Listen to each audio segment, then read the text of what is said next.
Halo sahabat, kembali lagi bersama saya. Hari ini saya ingin menjelaskan tentang naik level. Sahabat, dunia ini begitu jahat. Hidup selalu penuh tantangan. Bagaimana kita menyingkapinya? Atau kita mau jatuh dalam dunia yang jahat ini, atau kita mau bangkitkan roh kita, sahabat? Dunia akan selalu maju dengan cepat. Begitu juga dengan roh kita. Roh kita juga harus maju dengan cepat. Tuhan tidak suka berkompromi dengan namanya dosa. Tuhan tidak juga mau bekerja sama orang yang suka menunda-nunda waktu. Waktu terus berputar. Apa yang kita perbuat untuk Tuhan, sahabat? Mari kita mulai dari sekarang untuk bisa naik level. Kita mungkin bisa melihat kisahnya Musa. Musa waktu itu mengirimkan 12 pengintai, tapi hanya 2 yang menyatakan kebenaran, yaitu Yosua dan Kaleb. Tapi saya ingin mengambilkan kisah tentang Yosua. Yosua adalah seorang pelaksana. Dia tidak pernah melaksanakan pengambilan keputusan. Dia hanya melaksanakan apa yang diperintah. Tapi pada waktu itu Tuhan mempercayakan dia, Tuhan yang menyuruh dia, tapi dia dengan cepat meresponnya apa yang Tuhan katakan oleh lewat hambanya Musa. Makanya dia tahu apa yang Tuhan katakan, apa yang Tuhan suruh pasti itu yang terbaik buat dia. Makanya di Yosua 1 ayat 9 dikatakan, sudah Musa hamba Tuhan itu mati, berfirmanlah Tuhan kepada Yosua bin Nun, abdi Musa itu, demikian, hambaku Musa telah mati. Sebab itu bersiaplah sekarang, seberangilah sungai Yordan ini, engkau dan seluruh bangsa ini, menuju negeri yang akan kuberikan kepada mereka, kepada orang Israel. Sahabat, kunci yang pertama untuk naik level adalah kita harus bersiap-siap, meresponnya dengan cepat. Bersiap-siap artinya meninggalkan masa lalu. Jangan sampai kita terkunci dalam masa lalu. Masa lalu hanya membuat kita tidak melihat rencana Allah, rencana Tuhan dengan baik. Kita harus meninggalkan masa lalu, sahabat. Dan kunci yang kedua itu terletak di Yosua 1 ayat 5.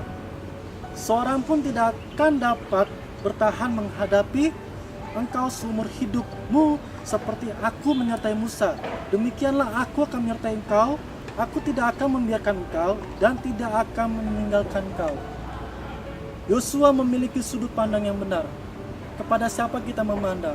Kalau kita memandang yang benar, kalau kita percaya kepada yang benar, percayalah Tuhan tidak akan membuat diri kita kecelakaan. Tuhan tidak akan membuat kita goyah. Tuhan tidak akan pernah membuat jalan orang benar jatuh dalam di pinggir semak belukar. Percayalah sahabat, Tuhan selalu memberikan jalan yang terbaik kalau kita memiliki sudut pandang yang benar. Saya kasih contoh begini, sama seperti halnya kaca mobil. Mengapa kaca mobil begitu besar dibanding kaca spion? Kaca spion begitu kecil, kaca mobil di depan begitu besar. Karena kenapa? Supaya kita bisa fokus untuk melihat ke depan. Begitu juga dengan kita.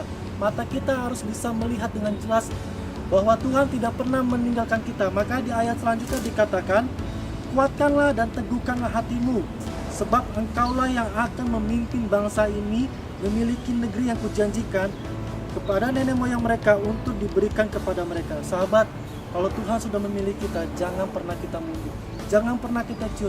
Berarti Tuhan sudah mempercayakan kita, berarti sudah ada kuasa dalam diri kita, yaitu kuasa Roh Kudus untuk bisa membawa semuanya, membawa menyelamatkan jiwa-jiwa di sekitar kita. Ingat, jangan pernah kita kecut dan tawar hati. Firman Tuhan lagi dikatakan di ayat 9. Perkataan ini 2 kali dengan tegas Tuhan katakan, bukankah telah kuperintahkan, berarti Tuhan sendiri memerintahkan, bukan lagi seorang Musa yang berintahkan. Bukankah telah kuperintahkan kepadamu, kuatkan dan teguhkanlah hatimu, janganlah kecut dan tawar hati, sebab Tuhan Allahmu menyertai engkau kemanapun engkau pergi. Sahabat, 2 kali perkataan Tuhan, kuatkanlah dalam menghadapi pergumulan.